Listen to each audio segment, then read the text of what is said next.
Jonathan Edwards, o grande avivalista, 1703-1758. Há 2 séculos, o mundo fala do famoso sermão Pecadores nas mãos de um Deus irado, e dos ouvintes que se agarravam aos bancos pensando que iam cair no fogo eterno. Esse fato foi apenas um dos muitos que aconteceram nas reuniões em que o Espírito Santo desvendava os olhos dos presentes para contemplarem as glórias do céu e a realidade do castigo, que está bem perto dos que se encontram afastados de Deus. Jonathan Edwards, entre os homens, era o vulto maior nesse avivamento, intitulado, na ocasião, Grande Despertamento. Sua vida é um exemplo destacado de consagração ao Senhor para o desenvolvimento maior do intelecto e, sem qualquer interesse próprio, de deixar o Espírito Santo usar o mesmo intelecto como instrumento nas suas mãos. Amava a Deus não somente de coração e alma, mas também de todo o entendimento. Sua mente prodigiosa apoderava-se das verdades mais profundas. Contudo, sua alma era, de fato, um santuário do Espírito Santo. Sob aparente calma exterior, ardia nele o fogo divino, como um vulcão. Os crentes atuais devem a esse herói, graças à sua perseverança em orar e estudar sob a direção do Espírito, a volta às várias doutrinas e práticas da igreja primitiva. Grande foi o fruto da dedicação do lar em que Edwards nasceu e se criou. Seu pai foi o amado pastor de uma só igreja durante um período de 64 anos. Sua piedosa mãe era filha de um pregador que pastoreou uma igreja durante mais de 50 anos. Das 10 irmãs de Jonatas, 4 eram mais velhas do que ele e 6 mais novas. Muitas foram as orações que os pais ofereceram a Deus para que o único e amado filho fosse cheio do Espírito Santo e que se tornasse grande perante o Senhor. Não somente oravam assim, fervorosa e constantemente, mas mostravam-se igualmente zelosos em criá-lo para Deus. As orações, à volta da lareira, os estimularam a se esforçarem, e seus esforços redobrados os motivaram a orar mais fervorosamente.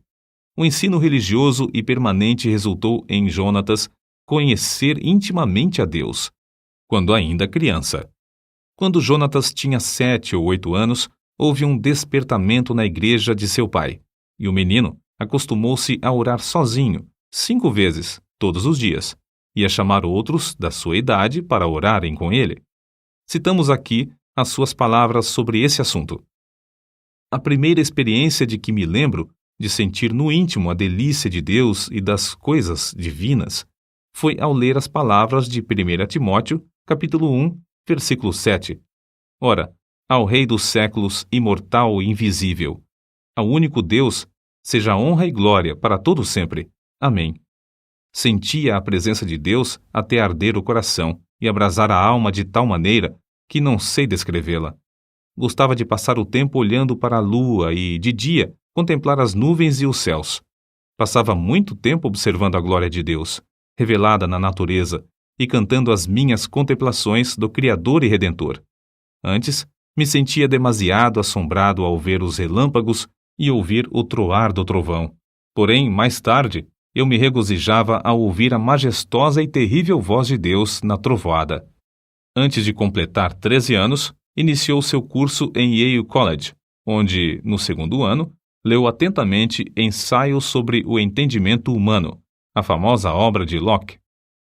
Vê-se, nas suas próprias palavras acerca dessa obra, o grande desenvolvimento intelectual do moço. Achei mais gozo nisso do que o mais ávido avarento em ajuntar grandes quantidades de ouro e prata de tesouros recém-adquiridos. Edwards, antes de completar 17 anos, diplomou-se no Yale College, com as maiores honras. Sempre estudava com esmero, mas também conseguia tempo para meditar na Bíblia diariamente. Depois de diplomar-se, continuou seus estudos em Yale durante 2 anos e foi então separado para o ministério. Foi nessa altura que seu biógrafo escreveu acerca de seu costume de dedicar certos dias para jejuar, orar e examinar-se a si mesmo. Acerca da sua consagração, com a idade de 20 anos, Edwards escreveu: Dediquei-me solenemente a Deus, e o fiz por escrito, entregando a mim mesmo e tudo o que me pertencia ao Senhor, para não ser mais meu qualquer sentido, para não me comportar como quem tivesse direitos de forma alguma, travando, assim, uma batalha com o mundo, a carne e Satanás, até o fim da vida. Alguém assim se referiu a Jonatas. Sua constante e solene comunhão com Deus, em secreto, fazia com que o rosto dele brilhasse perante o próximo, e sua aparência, semblante, palavras e todo o seu comportamento eram acompanhados de serenidade, gravidade e solenidade. Aos 24 anos, casou-se com Sarah Pierrepont, filha de um pastor, e desse enlace nasceram, como na família do pai de Edwards, 11 filhos. Por ocasião do grande despertamento, ao lado de Jonatas Edwards, estava o nome de Sarah Edwards, sua fiel esposa e ajudadora em tudo. Tal qual seu marido, ela nos serve como exemplo de rara intelectualidade. Profundamente estudiosa, inteiramente entregue ao serviço de Deus, ela era conhecida por sua santa dedicação ao lar, pelo modo de criar seus filhos e pela economia que praticava, movida pelas palavras de Cristo, para que nada se perca. Mas, antes de tudo, tanto ela como seu marido eram conhecidos por suas experiências com a oração. Faz-se menção, destacada, de um período de 3 anos, especialmente, durante o qual, apesar de gozar de perfeita saúde, ficava repetidas vezes sem forças por causa das revelações do céu. A sua vida inteira foi de intenso gozo no Senhor. Jonatas Edwards costumava passar 13 horas todos os dias estudando e orando. Sua esposa também o acompanhava na oração, diariamente. Depois da última refeição, ele deixava toda a lida a fim de passar 1 hora com a família. Mas que doutrinas a igreja havia esquecido e que Edwards começou a ensinar e a observar de novo com manifestações tão sublimes? Basta uma leitura superficial para descobrir que a doutrina a qual deu mais ênfase foi a do novo nascimento, apresentando-a como uma experiência certa e definida, em contraste com a ideia da Igreja Romana e de várias denominações. O evento que marcou o começo do grande despertamento foi uma série de sermões feitos por Edwards sobre a doutrina da justificação pela fé, que fez os ouvintes sentirem a verdade das Escrituras. O foco de seus sermões era de que toda a boca ficará fechada no dia do juízo e que não há coisa alguma que, por um momento, evite que o pecador caia no inferno, senão o bel prazer de Deus. É impossível avaliar o grau do poder de Deus derramado para despertar milhares de almas para a salvação, sem primeiro nos lembrarmos das condições das igrejas da Nova Inglaterra e do mundo inteiro nessa época. Quem até hoje não se admira do heroísmo dos puritanos que colonizaram as florestas da Nova Inglaterra? Passara, porém, essa glória e a igreja, indiferente e cheia de pecado, encontrava-se face ao maior desastre. Parecia que Deus não queria abençoar a obra dos puritanos, obra que existiu unicamente para a sua glória. Por isso, no mesmo grau em que havia coragem e ardor entre os pioneiros, houve entre os filhos perplexidade e confusão. Se não pudessem alcançar, de novo, a espiritualidade, só lhes restava esperar o juízo dos céus. O famoso sermão de Edwards, Pecadores nas mãos de um Deus irado, merece menção especial. O povo, ao entrar para o culto, mostrava um espírito leviano e mesmo de desrespeito diante dos 5 pregadores que estavam presentes. Jonatas Edwards foi escolhido para pregar. Era homem de 2 metros de altura, seu rosto tinha aspecto quase feminino e o corpo magro de jejuar e orar. Sem quaisquer gestos, encostado num braço sobre a tribuna, segurando o manuscrito na outra mão, falava com voz monótona. Discursou sobre o texto de Deuteronômio, capítulo 32, versículo 35, ao tempo em que resvalara o seu pé. Depois de explicar a passagem, acrescentou que nada evitava, por um momento, que os pecadores caíssem no inferno, a não ser a própria vontade de Deus, que Deus estava mais encolerizado com alguns dos ouvintes do que com muitas pessoas que já estavam no inferno, que o pecado era como um fogo encerrado dentro do pecador e, com a permissão de Deus, pronto a transformar-se em fornalhas de fogo e enxofre, e que somente a vontade do Deus indignado os guardava da morte instantânea. Prosseguiu então, aplicando o texto ao auditório. Aí está o inferno com a boca aberta.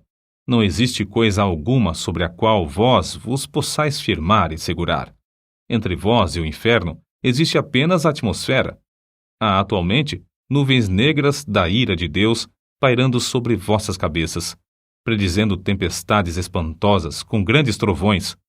Se não existisse a vontade soberana de Deus, que é a única coisa para evitar o ímpeto do vento até agora, seríeis destruídos e vos tornaríeis como a palha da eira. O Deus que vos segura na mão sobre o abismo do inferno, mais ou menos como o homem segura uma aranha ou outro inseto nojento sobre o fogo durante um momento, para deixá-lo cair depois, está sendo provocado em extremo. Não há que admirar se alguns de vós com saúde e calmamente sentados aí nos bancos passarem para lá antes de amanhã. O resultado do sermão foi como se Deus arrancasse um véu dos olhos da multidão para contemplar a realidade e o horror da posição em que estavam. Nessa altura, o sermão foi interrompido pelos gemidos dos homens e os gritos das mulheres. Quase todos ficaram de pé ou caídos no chão. Foi como se um furacão soprasse e destruísse uma floresta. Durante a noite inteira, a cidade de Enfield ficou como uma fortaleza sitiada. Ouvia-se em quase todas as casas o clamor das almas que, até aquela hora, confiavam na sua própria justiça. Esperavam que, a qualquer momento, o Cristo descesse dos céus com os anjos e apóstolos ao lado, e que os túmulos entregassem os mortos que neles havia. Tais vitórias contra o reino das trevas foram ganhas de joelhos. Edwards não abandonara nem deixara de gozar os privilégios das orações, costume que vinha desde a meninice. Continuou a frequentar também os lugares solitários da floresta, onde podia ter comunhão com Deus. Como exemplo, citamos a sua experiência com a idade de 34 anos, quando entrou na floresta a cavalo. Lá, prostrado em terra, foi-lhe concedido ter uma visão tão preciosa da graça, amor e humilhação de Cristo como mediador, que passou 1 hora vencido por uma torrente de lágrimas e pranto. Como era de esperar, o maligno tentou anular a obra gloriosa do Espírito Santo no grande despertamento, atribuindo tudo ao fanatismo. Em sua defesa, Edwards escreveu: Deus, conforme as Escrituras, faz coisas extraordinárias. Há motivos para crer, pelas profecias da Bíblia, que sua obra mais maravilhosa seria feita nas últimas épocas do mundo. Nada se pode opor às manifestações físicas, como as lágrimas, gemidos, gritos, convulsões, falta de forças. De fato, é natural esperar, ao nos lembrarmos da relação entre o corpo e o espírito, que tais coisas aconteçam. Assim falam as Escrituras. Do carcereiro que caiu perante Paulo e Silas, angustiado e tremendo, do salmista, que exclamou sob a convicção do pecado: envelheceram os meus ossos pelo meu bramido durante o dia todo. Salmos, capítulo 32, versículo 3. Dos discípulos que, na tempestade do lago, clamaram de medo, da noiva do Cântico dos Cânticos, que ficou vencida pelo amor de Cristo até desfalecer. Certo é que na Nova Inglaterra começou, em 1740, um dos maiores avivamentos dos tempos modernos.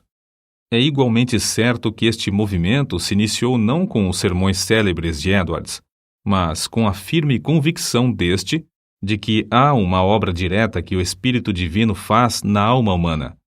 Note-se bem, não foram seus sermões monótonos, nem a eloquência extraordinária de alguns como George Whitefield, mas, sim, a obra do Espírito Santo no coração dos mortos espiritualmente, que, começando em Northampton, espalhou-se por toda a Nova Inglaterra e pelas colônias da América do Norte, chegando até a Escócia e a Inglaterra.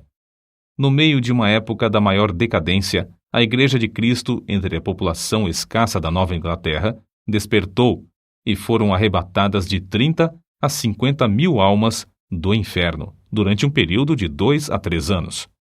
No meio das suas lutas, sem ninguém esperar, a vida de Jonathan Edwards foi tirada da terra.